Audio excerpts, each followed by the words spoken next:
Husband, I'm wife అని, అలానే నేను ఫాదర్ని, నేను మదర్ని, ఇలా చెప్పుకునేది ఇదంతా కూడా మూలాధారపు మాటలు అని చెప్తున్నారు పత్రిజీ గారు. అంటే ఇంకా I'm sarpanch, I'm MLA, I'm prime minister, I'm Hindu, I'm Muslim, ఇవన్నీ కూడా స్వాదిష్టాన మాటలు అని చెప్తున్నారు.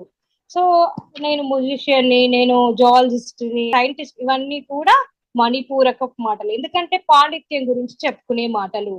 సో ఎప్పుడైతే నేను సైలెన్స్ అని చెప్తారో వాళ్ళు అనాహత స్థితిలో ఉన్న వాళ్ళని చెప్తున్నారు. చూడండి, అంటే నేను కేవలం మౌనంగా ఉన్నాను, నేను మౌనిని, నేను ఇంకా నాకు ఏవి వద్దు మాటలని చెప్పే స్థితిలో ఉన్న వాళ్ళందరూ కూడా వాళ్ళు అనాహత స్థితిలో ఉన్న వాళ్ళు. ఎగ్జాంపుల్ రమణ మహర్షి జీవితం అంతా ఎలా ఉన్నారు? సైలెన్స్ గానే ఉన్నారు. సో ఆయన అనాహత చక్రవర్తి అని చెప్తున్నారు పత్రిజీ గారు.